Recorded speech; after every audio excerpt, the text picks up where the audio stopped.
Happy Wednesday, Razorback fans. You're 3 days away from Arkansas versus Mississippi State at Davis Wade Stadium in Stark Vegas. The Cowbells, they've been something that we've talked about this week. Sam Pittman asked about it. The players asked about it. Robert, you and I, we're going to be there. We're going to be in Starkville. I'm honestly excited to hear the Cowbells. That's something when I talk about stadiums around the SEC that I want to go see. Davis Wade's one of those just because I want to hear the Cowbells, but I feel like maybe 20 seconds in, I'll probably be annoyed. What do you think? I was about to say, you may not think that come kickoff Yeah. even. That's something that when we were at practice on Tuesday, they were playing the Cowbells over the speakers, and this was just over the speakers, not the actual thing itself, and it was really annoying. So, I don't know if it's going to be that bad in the press box or not. We'll figure it out, but excited to go watch Arkansas play against Mississippi State in Starkville.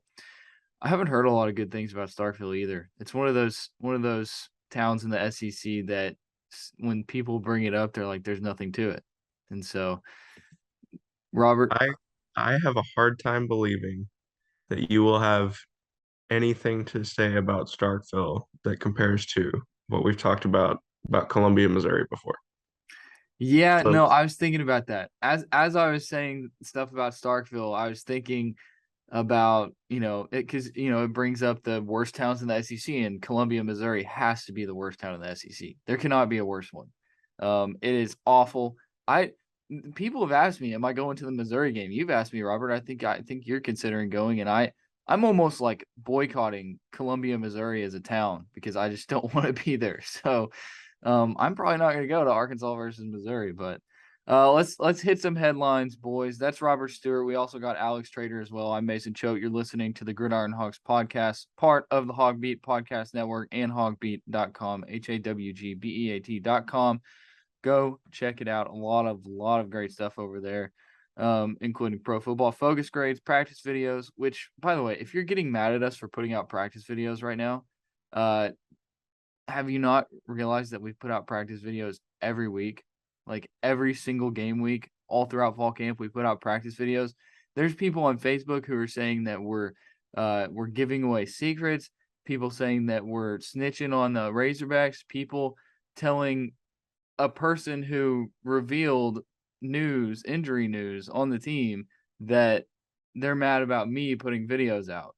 Like, what? And also, I'm not the only one. Do you watch the news? Like, the news, they have practice video from every day. yeah, I struggle to see how that's on us. I mean, if the University of Arkansas doesn't want stuff like that out there, then maybe they should close practice.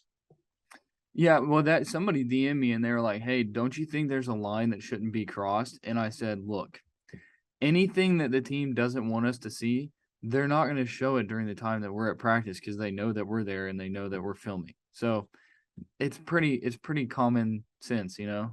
I I had I had a camera on the tight ends yesterday, and Trey Knox was, probably not doing as well as he would have liked to at a specific drill. And he was getting a little bit upset. And Dowell Loggins, the tight ends coach, was like, "Hey man, keep it cool. There's a camera on you." They know. They're aware. Yeah, they are. Alex, what's your take on this? You haven't been to practice in a while, but I'm sure you have an opinion. Yeah, there's situations like there was an injury I think sometime last season where it was one that wasn't too major, but it was something that wasn't great for the team, and there was talks, should this be put out, should this not be put out. The bottom line is that there's 50 people on the team whose job it is to tell the media, hey, this is what you're allowed to have, this is what you're not allowed to have. Or this is what you can record, this is what you can't record, this is what we want out, this is what we don't want out. And then there's other people whose job it is to say, hey, if they put something out that we don't want out, this is what we need to do next. So practice videos are the least of our concern in terms of going out and putting things out that aren't supposed to be out there. It's been a tradition, since I started covering the team. Every game week you get those couple practices. In the fall you get all the practices except the scrimmages. It's a very detailed plan. Kyle Parkinson does a good job of putting it together. The media knows what they're able to get, and at this point, I think fans kind of should too. just based on the consistency with which it comes. Yeah, and I think this week is a little bit different just because everybody's on edge about the KJ Jefferson injury, his status for Saturday. Um, he didn't participate in fastball yesterday. Cade Fortin was the number 1 quarterback in fastball. Malik Hornsby number 2 quarterback. As far as KJ's participation the rest of the practice, we don't know because we weren't there. So all we saw was KJ not participating in fastball. So that's that. As far as Cade Fortin, though, Keytron Jackson had a quote about him that was pretty interesting. And at first, I posted this quote and I put, let me just read it. So he said, this is on Cade Fortin from Keytron Jackson. He's very confident, and I'm very confident in him. I feel like he's a great quarterback. He's very calm in the pocket, and he's going to be good for us Saturday, is what it sounds like. It sounds like he says Saturday. Now, I posted the video on my Twitter for people because I originally put out the tweet with him saying Saturday, and people were like, "Holy crap! Like this tells you right now that Cade Fortin's going to play." And then I went back and listened to it, and you can't tell if he says Saturday. You just can't. I don't know what he said. So it really sounds like Saturday, and everybody else has said it sounds like Saturday. I haven't gotten somebody saying that it sounds like something else. So but I left it out there for others to interpret it on their own.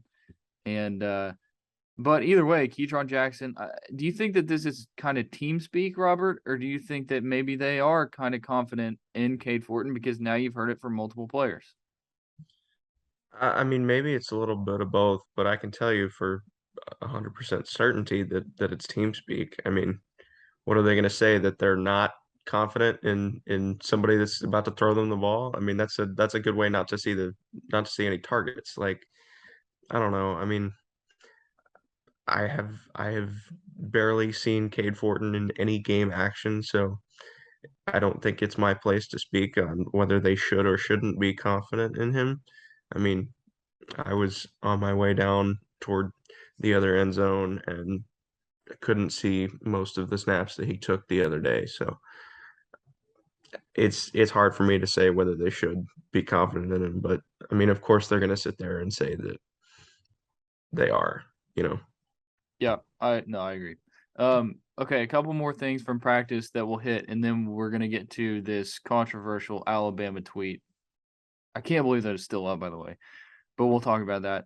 A few notes, and this is to be expected. One of them, which is Hudson Clark, ran at safety with the first team defense during fastball. Now we know that fastball, take it with a grain of salt because throughout all fall camp, there were weird things in fastball. I mean, there were some fastballs where KJ Jefferson wasn't the starting quarterback with the first team. And yesterday during fastball, Bumper Pool and Drew Sanders weren't out there. So Hudson Clark being at first team safety during fastball does not mean that that's where he's going to start, first snap against Mississippi State. But it is a move that a lot of people have thought would be good for him. And it seems like the coaching staff is trying to figure something out because, look, you can't really bring in any more players unless you want to unless some walk on or something just comes in and then he's insane. But you think that would have happened by now.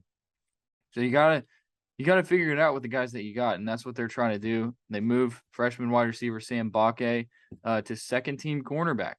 From what I've heard from people, apparently he was kind of a two-way player in high school.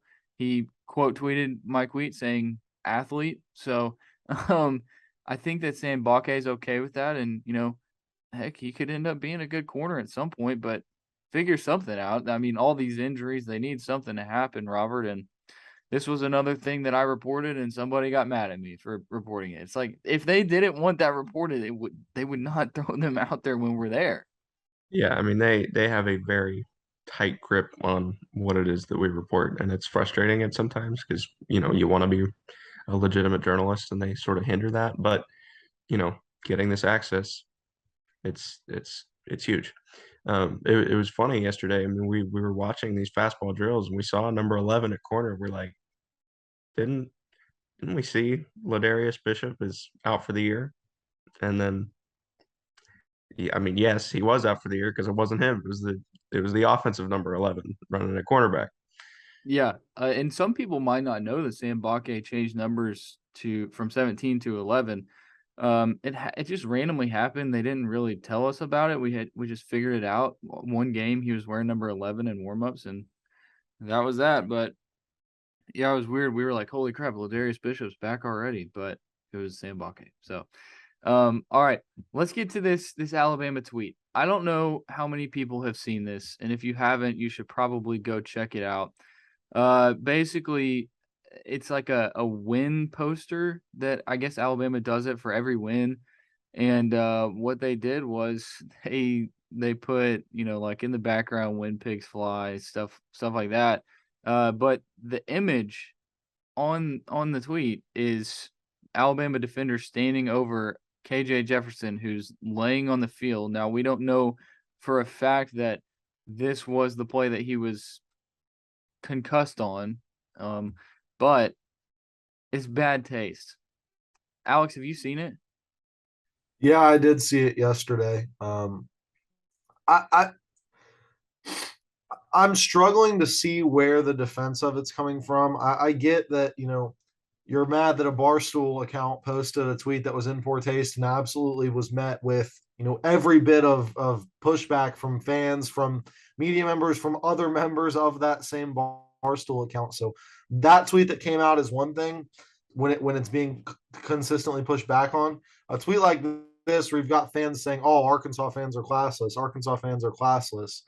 And then you see the official Alabama team account putting something like this out. It is a little bit different. You have to think somebody, I am a business major, so you always hear it in the ethics classes. Like somebody along the way probably should have said something. This is a similar situation. You've got probably 50 eyes on this tweet.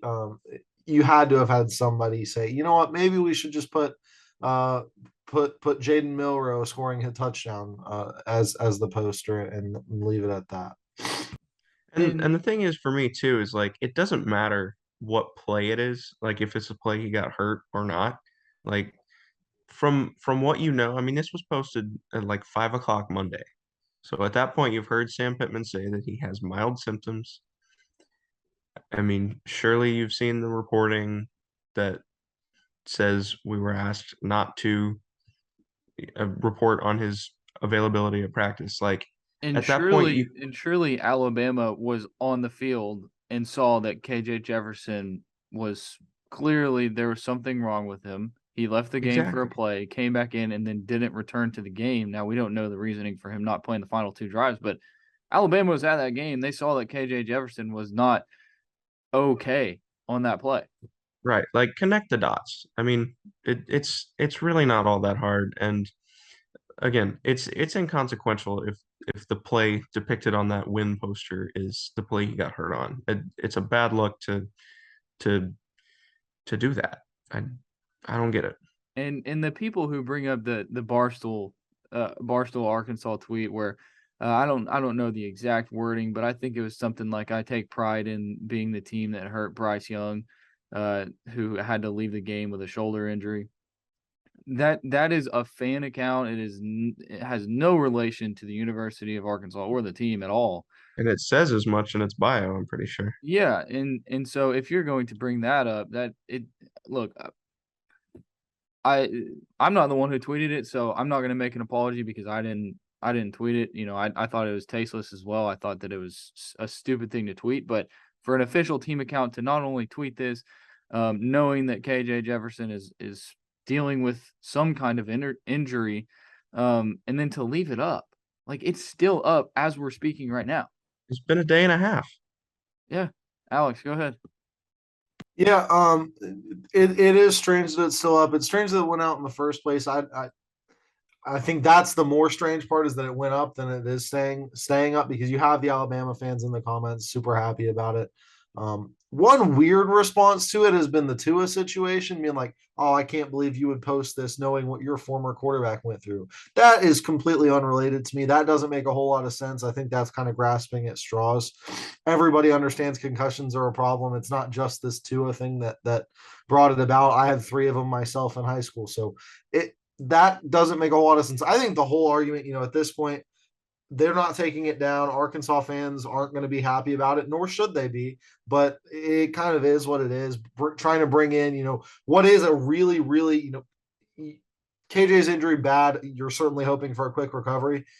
Tua Tagovailoa almost died on the football field the other day. So that is something that needs to be left alone. Shouldn't be brought up in the scope of something like a tweet, in my opinion.